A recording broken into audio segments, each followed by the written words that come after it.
Hey everybody, it's time for another Thought of the Day video, and I got a few more of these from Strahan Coleman, and I was unsure how they were going to work and how they were going to land, and a lot of you have just been so positive about these short little videos, but how they landed for you, and so I feel less uneasy about finishing them up. I only got a few more videos. The last few videos are going to come out of volume 3. So the videos I've been doing up to this point have been from Strahan Coleman Prayer Volume 2.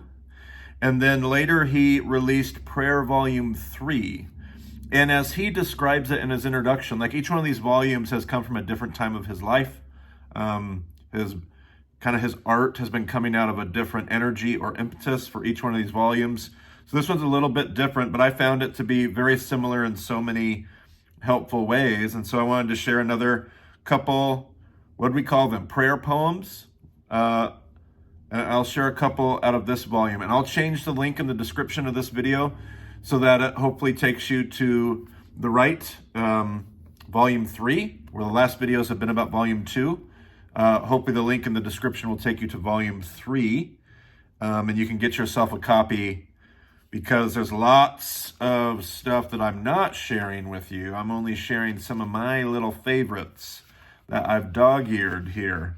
But Strahan writes a prayer poem, a prayer here about emptiness. Like when we feel empty, I think I like the phrase like poor in spirit is what comes to mind when I heard this poem. But he writes this about our spiritual emptiness.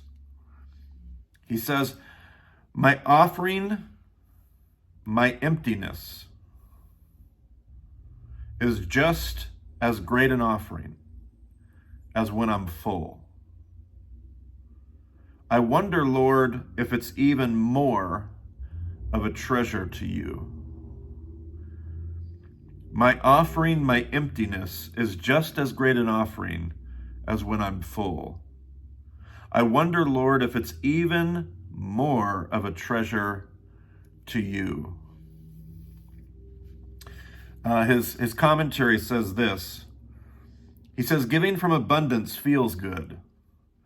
Knowing that we're full enough to offer something makes us feel like we're bringing something important to our relationship with God. But what about when we can't? What about when we have no words to pray, no energy to offer, no spiritual momentum, good works, or any other qualifications we may otherwise lean on? Then all we have to offer is the reality of our emptiness, our nakedness before God. There's a special kind of offering because of what it says about our belief in who God is, that he's to be trusted, that he's good, and that he's the one who is always full, able, and willing, not us. If we can give our emptiness to God, we can become and remain freely in Christ. My offering, my emptiness, is just as great an offering as when I'm full. I wonder, Lord, if it's even more of a treasure to you." I really liked that prayer. And then I thought I would close with another one. And dog-eared this one. I just love this one. And there's no commentary with it. It's a blank page here. Right here. He doesn't have any additional notes. And that's because I think the prayer and the poem here stands on its own. So I'll close this video by sharing this. I'll pause for a moment to let that last one sink in. Here we go. God of the potter's wheel, who lays me low and remaps me, working me out of life's clay, let me feel your hands today as you do your tender work. that I may dwell more in the joy of the good potter's hands than in the turbulence of the wheel. I love that last line. I'll add some of my own commentary. I love this whole God of the potter's wheel. You're shaping me, you're molding me. Like, let me find joy in that process. Instead, I loved that line. Last line, just boom, right at the end. Instead of the turbulence of the potter's wheel. And I thought, man, how often do I get hyper-focused on how bumpy, how difficult, how I get so focused on the turbulence of the wheel rather than in the beauty of the process.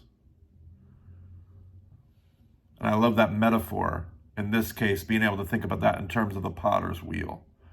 Like God's doing something. He's shaping me, he's changing me, he's transforming me. And a part of that process is being on the potter's wheel. So the potter's wheel, it is a bumpy ride. But maybe I could take joy in what's happening rather than be distracted by the turbulence. I'll read that one more time, maybe twice. God of the potter's wheel, who lays me low and remaps me, working me out of life's clay, let me feel your hands today as you do your tender work, that I may dwell more in the joy of the good potter's hands than in the turbulence of the wheel. God of the potter's wheel, who lays me low and remaps me, working me out of life's clay, let me feel your hands today as you do your tender work, that I may dwell more in the joy of the good potter's hands than in the turbulence of the wheel.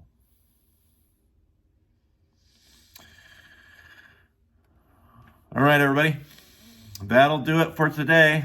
Another short little video, another thought of the day, brought to you not necessarily from me, but sharing the prayers of Mr. Strahan Coleman. So if you like them, get yourself a copy.